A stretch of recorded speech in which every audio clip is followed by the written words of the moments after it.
Welcome to the How to Buy or Sell a Business Successfully podcast. The concepts discussed in this podcast are for informational purposes only. No attorney-client relationship is intended or formed by this podcast. No legal advice is intended in the substance of this podcast. Feel free to check out our website, www.goforemanlaw.com. Enjoy the show and welcome your hosts, Jake Wayman and Sam Foreman. All right, welcome back to another great episode of How to Buy and Sell a Business Successfully. My name is Sam Foreman. I am your host, as well as joined today by Jacob Wayman, our co-host. Jacob is a business owner and local Orange Theory Fitness franchisee, and also just a really, really cool dude. We're also joined by really, really cool people on this episode. We're not always joined by really cool people. Actually, that's a lie. We're always joined by cool people. But we're joined by especially cool people today. Jennifer Allen with Adams Brown. You're the head of the healthcare practice group. Thank you for joining us again. And Logan Woodbridge, business banking officer at Sunflower Bank. Thank you for joining us. Today, our topic is focused on selling a medical or a dental practice. So whether that's a doctor that's retiring and they're selling their practice to somebody else, or they're, maybe it's a group of doctors or dentists, for example, that are selling their practice to another group that's looking to acquire another location or some other kind of structure. We're looking at a deal where somebody's selling kind of the whole practice. So Jacob, I think you've got our first question today. Yeah, it's a common question that we ask because it's different in every situation, every scenario. So, really thinking through this process, because, it's a big deal. You say you want to sell your entire practice to another group, another physician. It's a big transition period there. So really, how can the sellers help manage the cost and timing of the deal once they start down this process? There's a lot of parties involved, but really talk on your all experience with sellers who've gone through this. Yeah, I'll jump in on the first one here. So, starting even 3 years down the road when you're looking at selling, we see a lot of doctors start to get into retirement mode, right? Where maybe they work a couple of days less, they take a little more vacation, and how banks look at that from a valuation standpoint is the revenues are going down, right? Even though they may be working less hours, it still looks like it's going down. So starting that far out, really just keep on the pedal, right? So keep the revenues up, keep your team working hard still, and just keep that through the whole way. Also, when you're showing financials to anyone on your trusted team, be open and honest. We see quite a bit where people, and it's not like a house where you can fix the sink yourself and hope that no one sees it. If there's a trouble, show us so we can identify it quickly and that we can make sure that we're doing the right thing on our side for the seller. Yeah, don't talk to my wife. I was trying to fix this sump pump this weekend and not very good. We're definitely leaving this in the recording. Jennifer, how about your thoughts on that?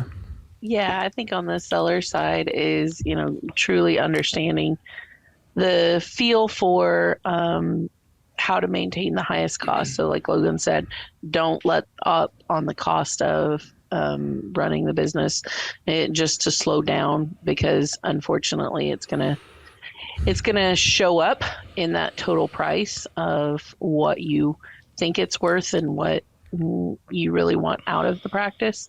Because if it was at its glory days 5-10 years ago, it was going to be worth a certain number. You may have that in your mind, but if you let the practice slide by, not doing some of the marketing, not invested in some of the equipment and things like that, you can help that.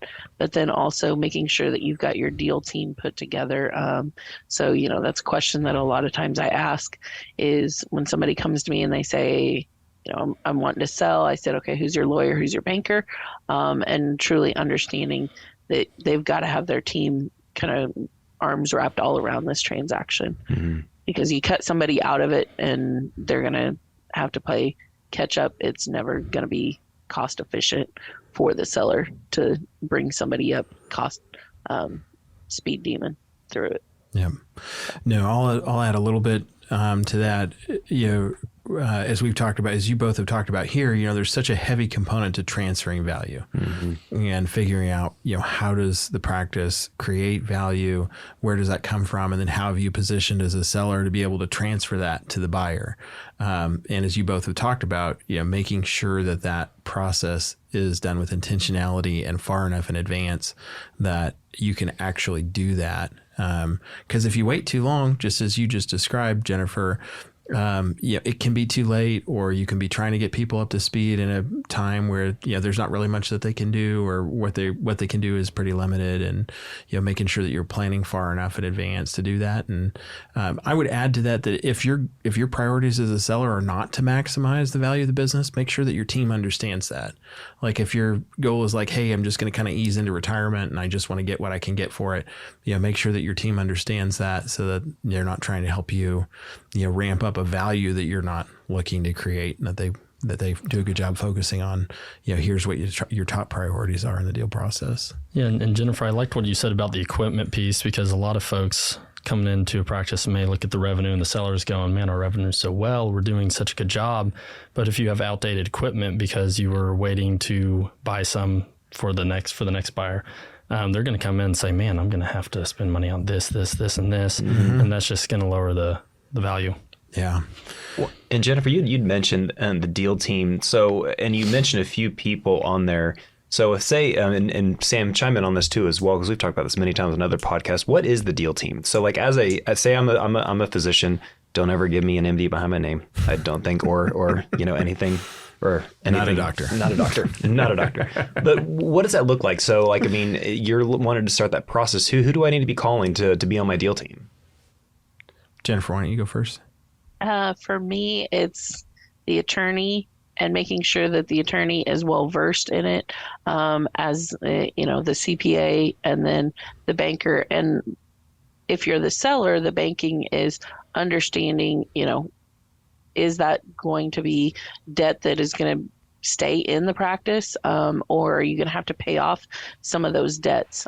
So really understanding what that relationship looks like. You can do a very good job by transitioning that banking relationship to the buyer, but really, just trying to understand that the attorney's got everything nailed down, that the accountant really understands the business and they understand mergers and acquisitions, because there's a difference between a CPA who can do the compliance of the tax return and then a CPA who understands how to do a merger and acquisition, how to sell a business.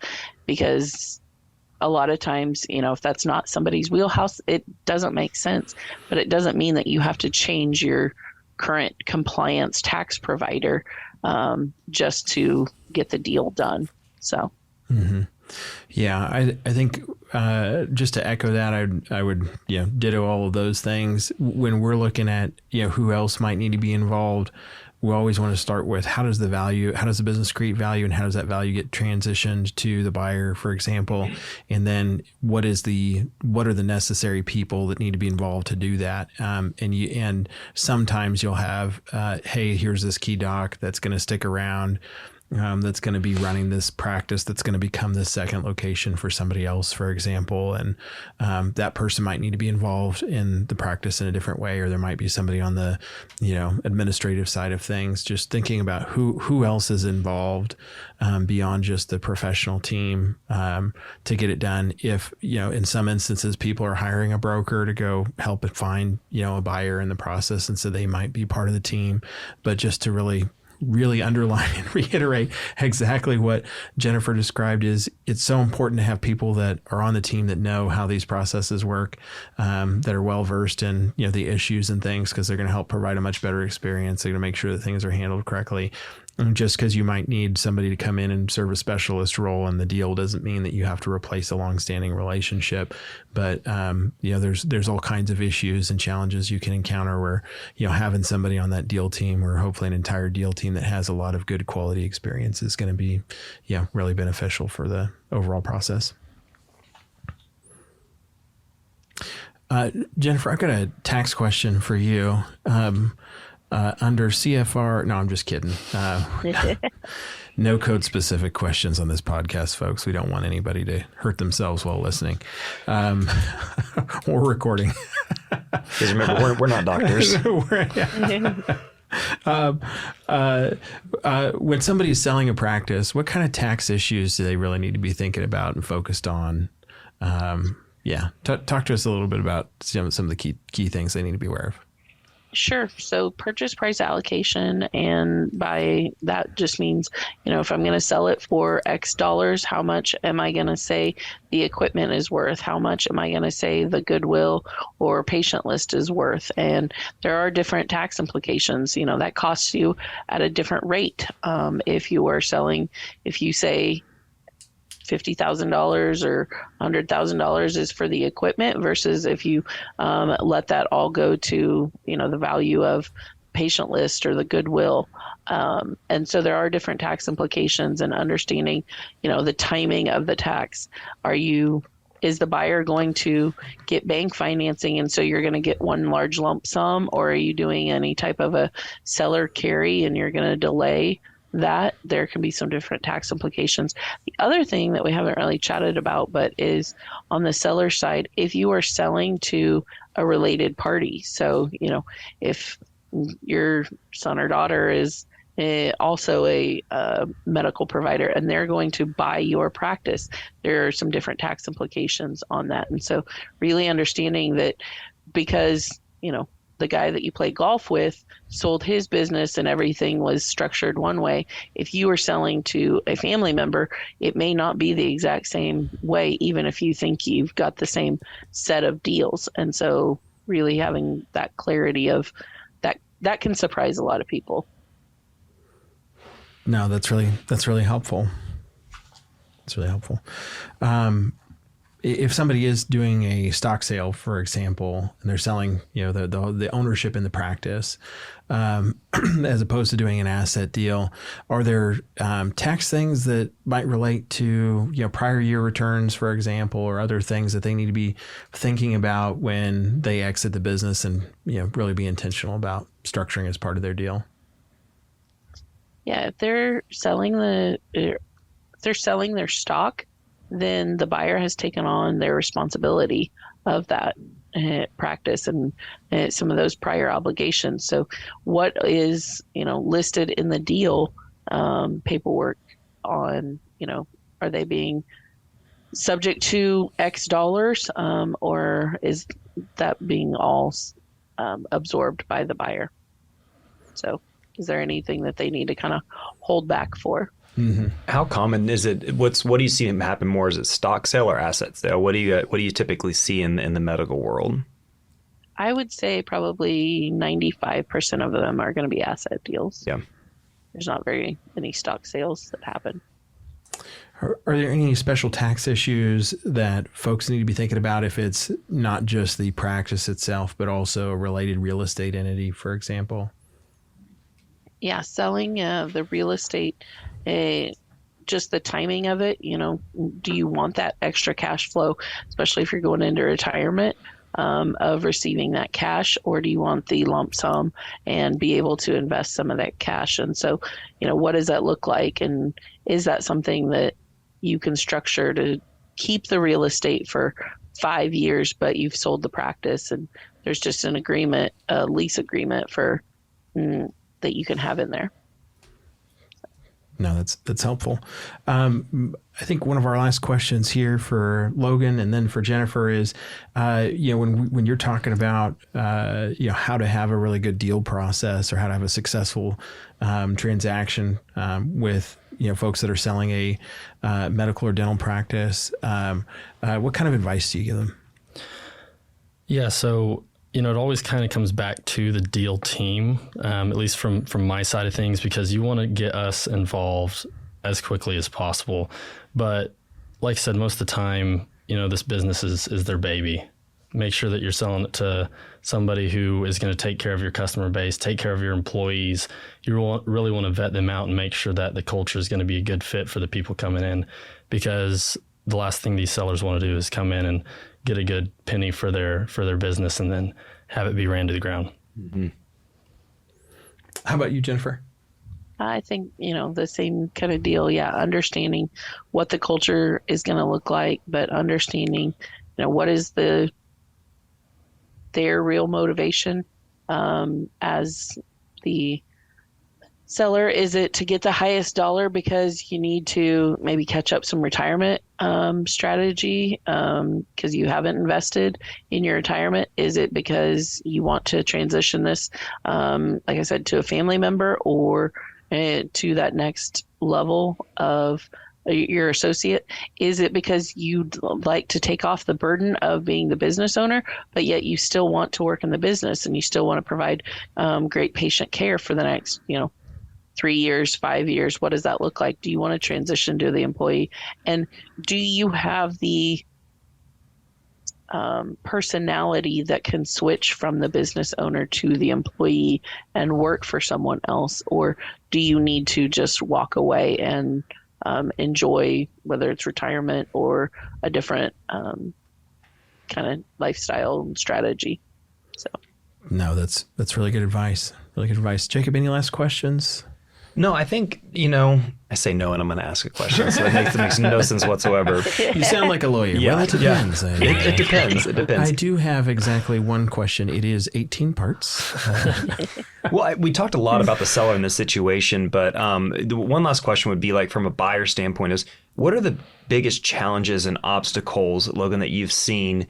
Part of the advice that you said is like getting the teal team involved, but what are some challenges that a buyer should be looking out for when they start in this process? Because it's as much for the buyer as the seller. I mean, you have to have good relationships on both sides. Mm-hmm. Yeah, I mean, a big thing there is communication between the buyer and the seller to make sure they're on the same page of where they want the business to be. But, we see a lot of obstacles especially on the buying side, that there's just a little overexcitement.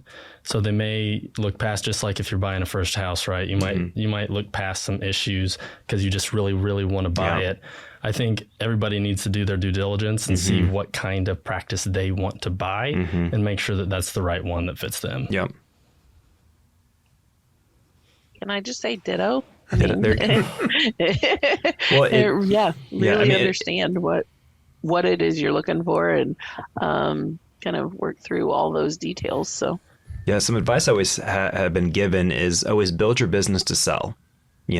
Always build that to sell with that in mind, because, again, it's you want a buyer to look fondly on your business, but as a seller, you also want to get the best value out of it too as well.